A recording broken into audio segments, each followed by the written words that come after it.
আমরা এতদিন বাংলায় বিভিন্ন আওয়াজ ব্যবহার করে কথার কাজে কথা বানিয়েছি। আজ আমরা শিখব বইতে যেরকমভাবে লেখা থাকে ঠিক সেই রকমভাবে কথা বানানো। অ, আ, ই, উ, এ, ও। এই নীল আওয়াজগুলো হলো স্বরবর্ণ। আর ক, ব, ত, এইরকম সব গোলাপি আওয়াজগুলোকে বলে ব্যঞ্জনবর্ণ। এই স্বরবর্ণগুলোর কিন্তু আবার চিহ্ন হয়। সব স্বরবর্ণেরই একটা করে চিহ্ন আছে। এসো আজ আমরা সেই চিহ্নগুলো দেখে নেব। সেই চিহ্নগুলো কিন্তু স্বরবর্ণের মতোই নীল রঙের হয়। এখানে দেখো সববার চিহ্ন রাখা আছে। সব স্বরবর্ণের চিহ্ন এখানে রাখা আছে। অ এর কোনো চিহ্ন হয় না।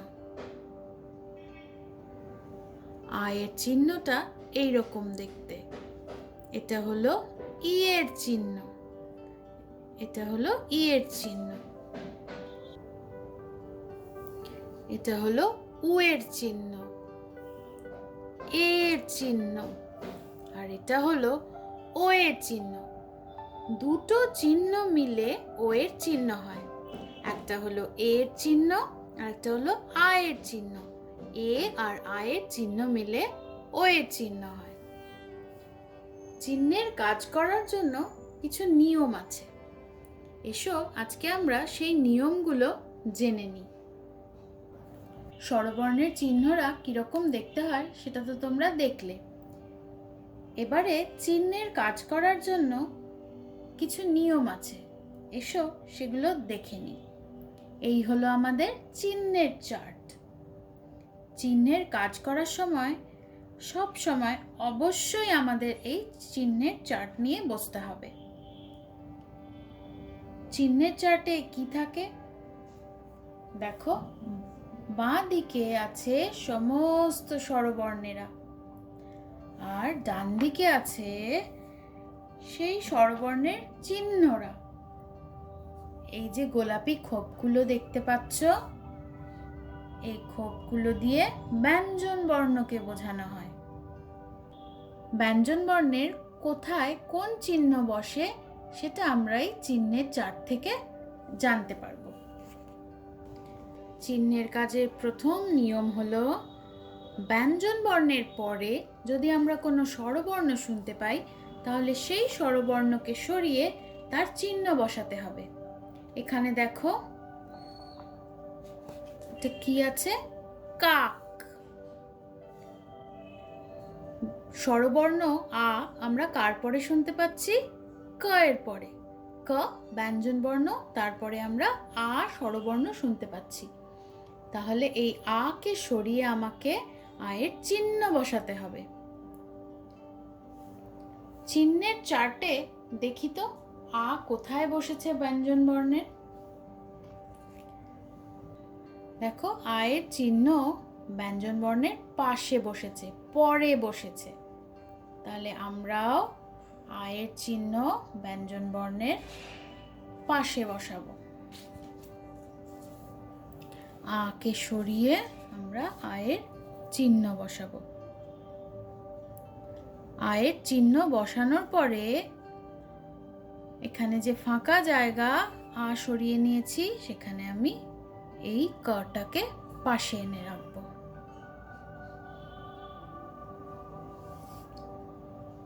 তাহলে প্রথম নিয়ম হলো ব্যঞ্জন বর্ণের পরে যদি আমরা কোনো স্বরবর্ণ শুনতে পাই তাহলে সেই স্বরবর্ণকে সরিয়ে তার চিহ্ন সেখানে বসাতে হবে।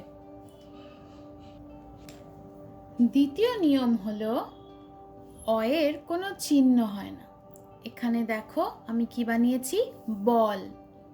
ব্যঞ্জন বর্ণের পরে আমি কোন স্বরবর্ণ শুনছি? অ। তাহলে আমাকে তো এই স্বরবর্ণ সরিয়ে চিহ্ন বসাতে হবে, কিন্তু অ এর তো কোনো চিহ্ন হয় না। দেখো অ এর কোনো চিহ্ন নেই, শুধু ব্যঞ্জন বর্ণটাই বসে। তাহলে অ কে যদি আমি সরিয়ে দিই, এখানে শুধুমাত্র ব্যঞ্জন বর্ণ বই থাকবে। কি বলেছিলাম, ফাঁকা জায়গায় পরের ব্যঞ্জন বর্ণটা বসিয়ে দেব। তাহলে কি হলো? বল, বল। এবারে হলো তৃতীয় নিয়ম। দেখো এখানে আমি কি বানিয়েছি, আম। তৃতীয় নিয়মে শব্দের শুরুতে যদি স্বরবর্ণ শুনতে পাই, তাহলে সেই স্বরবর্ণ সরিয়ে আমরা তার চিহ্ন বসাবো না। চিহ্নের কাজের তৃতীয় নিয়ম হলো, শব্দের শুরুতে যদি আমরা স্বরবর্ণ শুনতে পাই, তাহলে সেই স্বরবর্ণ সরিয়ে আমরা তার চিহ্ন বসাবো না, স্বরবর্ণকেই আমরা রেখে দেব। এখানে দেখো শব্দের শুরুতেই কি আছে, আ, স্বরবর্ণ আছে, তাই আমরা এই আ কে সরিয়ে আয়ের চিহ্ন আর রাখবো না। তাহলে চিহ্নের কাজের তৃতীয় নিয়ম কি হলো, শব্দের শুরুতে স্বরবর্ণ শুনলে আমরা সেটা সরিয়ে তার চিহ্ন বসাবো না, আমরা স্বরবর্ণকেই রেখে দেব। এবারে আসি চতুর্থ নিয়মে। এখানে আমি কি বানিয়েছি, লাউ, লাউ। চতুর্থ নিয়ম হলো, ব্যঞ্জন বর্ণের পরে যদি পরপর দুটো স্বরবর্ণ শুনি, তাহলে প্রথম স্বরবর্ণকে সরিয়ে তার চিহ্ন বসাতে হবে। প্রথম স্বরবর্ণকে সরিয়ে তার চিহ্ন বসাবো, দ্বিতীয় স্বরবর্ণকে আমরা সরাবো না, এটা থাকবে। আমরা প্রথম স্বরবর্ণকে সরিয়ে তার চিহ্ন বসাবো। আমরা জানি আয়ের চিহ্ন ব্যঞ্জন বর্ণের পরে বসে। আর এই ফাঁকা জায়গা যেটা হবে, সেখানে পরের বর্ণকে আমরা রেখে দেব। তাহলে কি বানালাম, লাউ।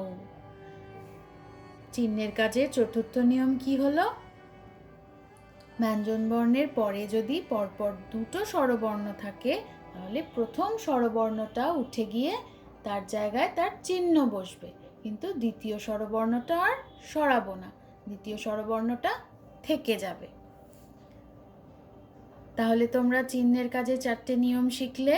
এবারে এসো সব কটা চিহ্ন দিয়ে একটা করে কথা বানিয়ে দেখি। প্রথমে দেখো কি আছে, গম। স্বরবর্ণটাকে আমরা কোন ব্যঞ্জন বর্ণের পরে শুনছি, গ। গ এর পরে আমরা অ শুনছি। তাহলে নিয়ম অনুযায়ী এই স্বরবর্ণকে সরিয়ে এর চিহ্ন বসাতে হবে, কিন্তু অ এর যেহেতু কোনো চিহ্ন নেই, তাই আমরা অ কে সরিয়ে দেব। দেখো অ এর কোনো চিহ্ন নেই, তাই আমরা অ কে সরিয়ে শুধু ব্যঞ্জন বর্ণকে রাখবো। অ কে সরিয়ে দেব, শুধুমাত্র গ থাকবে। গম। আমরা কিন্তু গ এর পরে অ আওয়াজটা শুনতে পাচ্ছি, যেহেতু অ এর কোনো চিহ্ন নেই, তাই আমরা কোনো চিহ্ন বসালাম না, গম। এবারে হাত, হাত। স্বরবর্ণ আমরা কোন ব্যঞ্জন বর্ণের পরে শুনছি, হ এর পরে। তাহলে আমরা কি করব, আ সরিয়ে আয়ের চিহ্ন বসাবো। আয়ের চিহ্ন কোথায় আছে, আয়ের চিহ্ন আছে ব্যঞ্জন বর্ণের পরে, তার মানে হ এর পরে আয়ের চিহ্ন বসাবো। আ তুলে নিলাম আর আয়ের চিহ্ন বসালাম।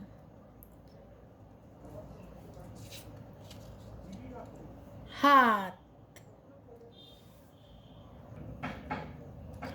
এটা কি বানিয়েছি, ডিম, ডিম। স্বরবর্ণটা আমরা কোন ব্যঞ্জন বর্ণের পরে শুনছি, ড।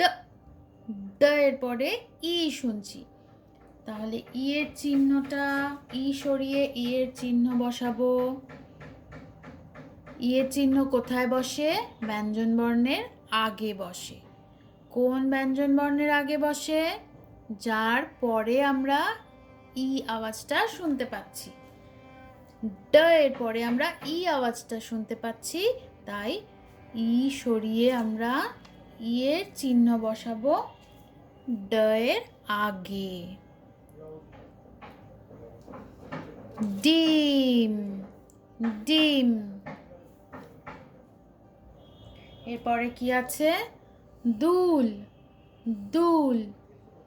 উ আমরা কার পরে শুনতে পাচ্ছি? দ এর পরে। দেখি তো উ এর চিহ্ন কেমন আর কোথায় বসে? উ এর চিহ্নটা ব্যঞ্জন বর্ণের নিচে বসে। কোন ব্যঞ্জন বর্ণের নিচে বসবে? যার পরে আমরা উ আওয়াজটা শুনতে পাচ্ছি। কার পরে উ আওয়াজ শুনছি? দ এর পরে। তাহলে আমরা দ এর নিচে উ রাখবো। দুল, দুল। এবারে কি বানিয়েছি? তেল, তেল। এই স্বরবর্ণ আমরা কোন ব্যঞ্জন বর্ণের পরে শুনছি? ত, ত।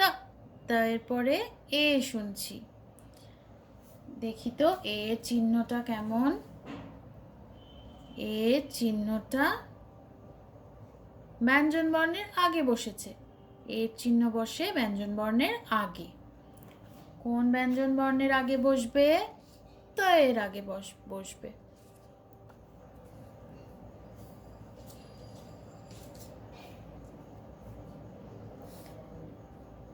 তেল, তেল। এরপরে কি আছে?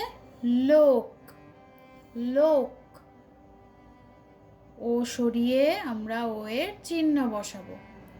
দেখি তো ও কেমন, ও এর চিহ্ন কেমন দেখতে। আমি আগেই বলেছি এ এর চিহ্ন আর আ এর চিহ্ন মিলে তৈরি হয় ও এর চিহ্ন। আর ব্যঞ্জন বর্ণের দুপাশে ও এর চিহ্ন বসে। আমি ও সরিয়ে এর দুপাশে ও এর চিহ্ন বসাবো।